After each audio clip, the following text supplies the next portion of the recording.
quicker than a camera flash. This is a story about a girl named Britney!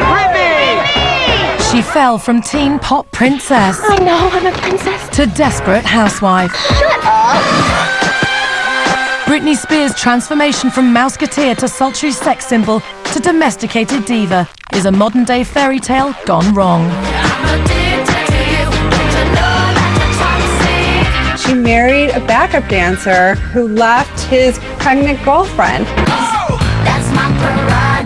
Is Britney just getting in touch with her roots?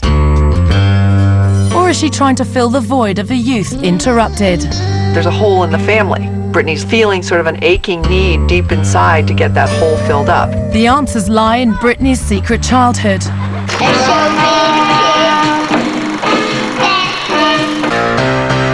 In this program, the people who know Britney best will offer clues to her psyche. The mother who thrust her into the spotlight. I have a clean mind. I look at it as a clean performance. The mouseketeer who guarded her most tender secrets. Britney and Justin were just supposedly playing hide and go seek. The first husband who swept her off her feet. Every time I pull up in my car, Britney bought you that, huh? I'm like... And the high school boyfriend who taught her all about love. This is where Britney would like to bathe when she was over here. She loved it. We'll unravel the tale of Britney Spears' shocking fall from grace. VH1 News presents Britney's Secret Childhood. They say I'm crazy like that.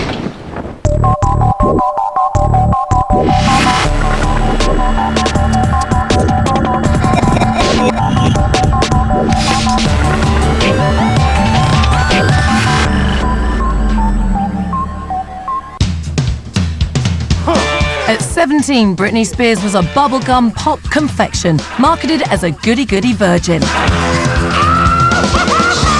With God in her heart, no artificial fillers in her bra, and no one in her Daisy Dukes.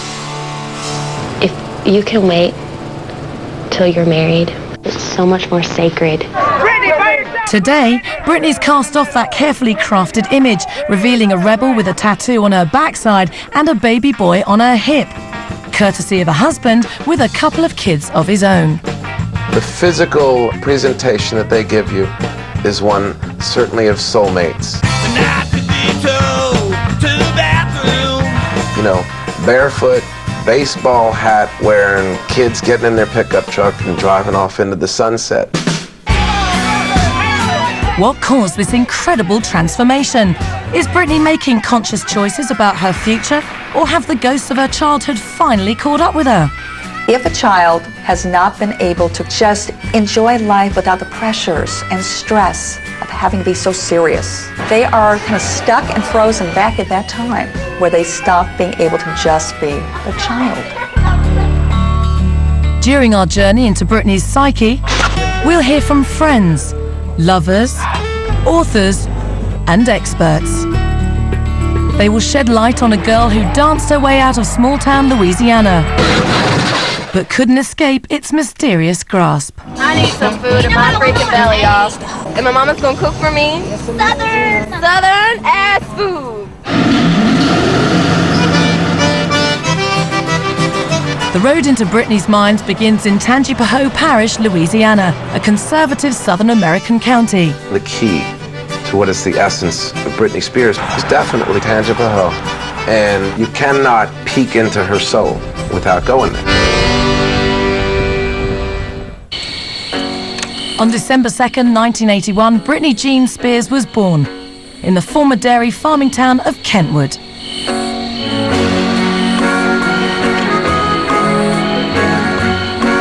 A lot of farms have phased out now, so we're not as bustling as we used to be. Kentwood has developed into more or less a trucking town. Many of the residents are truck drivers.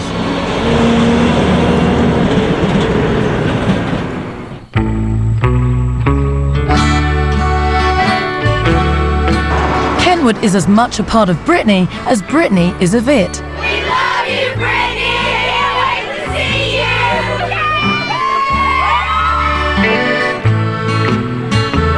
She grew up drinking Kentwood spring water and eating at Nyla's restaurant, popular with all the locals.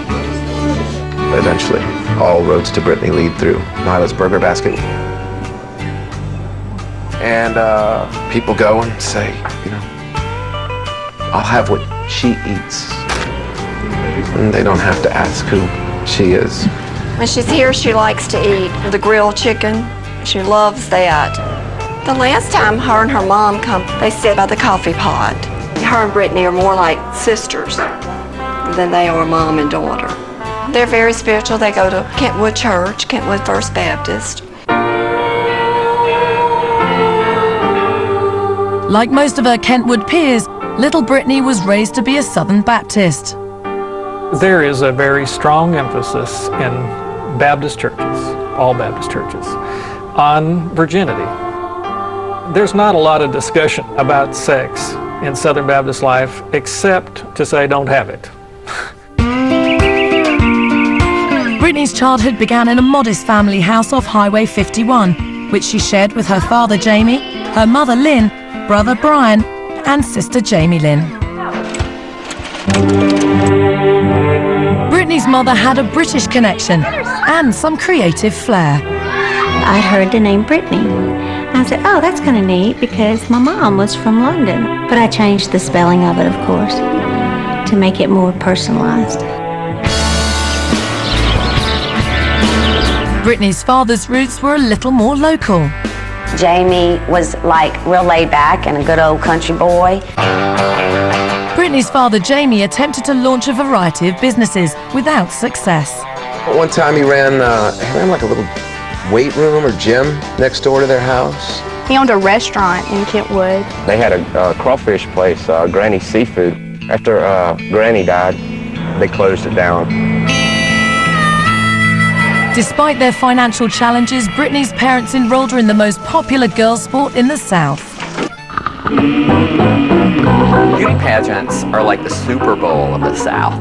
Britney, like all little Louisiana girls, tried her hand at pageant competition. She tried out for the Little Miss Baton Rouge and Little Miss Kentwood.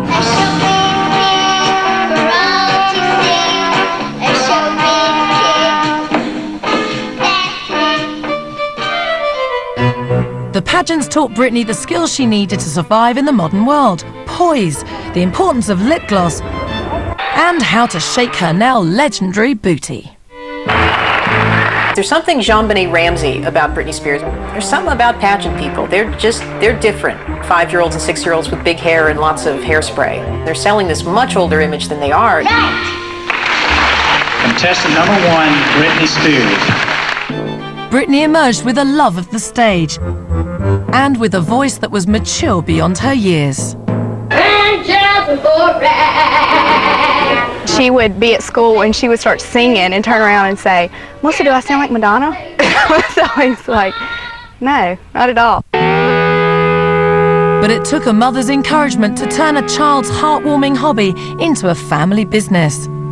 I remember my mom calling her friend saying, you know what, I think my daughter can sing. Lynn takes out a tube of lipstick and she starts dotting it on Britney's cheeks and kind of rubbing it in, and then she looks at me and she says, can she borrow your earrings? So we get to the crafts fair and there's this little stage and I'm thinking, oh no, what are they going to do to this child? What happened next was both a blessing and a curse for Britney. Because as her father sank into debt, Britney's budding career became a burden and an opportunity. Oh yeah, they were very poor. Darnie Fennerty was Britney's headmistress at Darnie's Dance Factory on Georgia Avenue in Kentwood. I can remember one time we went to a talent competition out of town and she won $1,000 and they couldn't afford to stay in the hotel and they drove all the way back to Kentwood 6 hours that night. Oh yeah, it was tight. It was really tight. It was just really hard to make ends meet. Dr. Deborah Mandel is a clinical psychologist who has studied Britney's case but has not treated her or her family. My guess is that Britney was going to be the one that was targeted as the one who might be able to get the family out of their hole. And so by giving her that impression, now she's got a lot of guilt if she does not rise to the occasion. In many families, it's taboo to talk about money problems.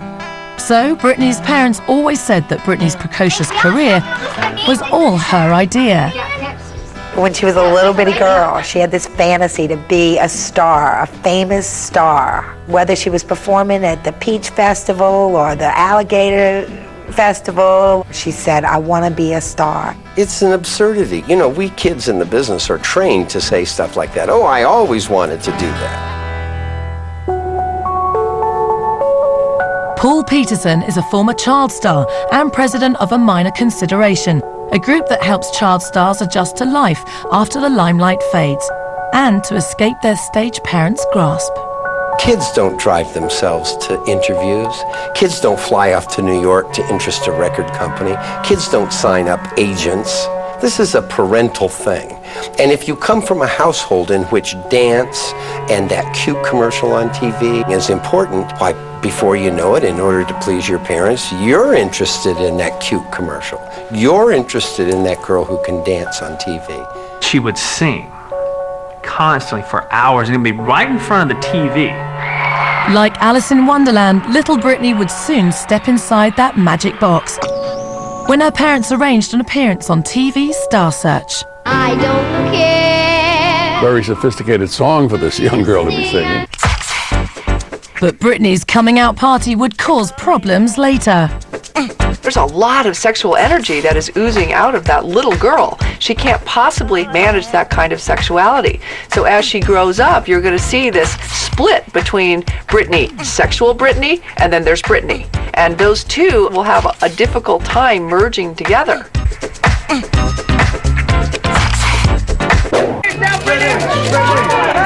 Today, Britney Spears has abandoned her squeaky clean reputation to have Kevin Federline's third child. In her online letters to fans, Britney praises the prowess of her dream lover. A honeymoon poem by Britney Spears. I packed my bags light and quick, then grabbed my pink dress and favorite lipstick, a meal, a shower, and some ice cream. Then I threw my man down. You know what I mean. Why would America's virgin pop princess destroy her carefully crafted image to marry a wannabe rapper who abandoned his family? I just don't see a guy with a live-in 8-month pregnant girlfriend as a key catch. Stay away, girls. The answers lie buried in Britney's childhood home of Kentwood, Louisiana. While Britney's mother Lynn was shuttling 10-year-old Britney to music contests all over the South, her father Jamie had other things on his mind. Mr. Spears appears to, on the surface, have some serious financial problems going on. Eric Steinwald is a forensic accountant. As we look at various documents, we see civil judgments for amounts of $10,000, $20,000. We see federal and state tax liens by the Department of Labor. In June 1992, the Inland Revenue sent Jamie Spears a demand for over $30,000 in tax arrears. And it may have been up to Britney to bail her family out. A family where there is not an independent income stream on behalf of mom or dad. A family where suddenly the child's success begins to dominate family life. You are looking at trouble. The father must provide for the children. And if he is unable to do that, then the mother has to step in. And it seems that's what Lynn Spears did. And looked at Britney and said, there's our ticket.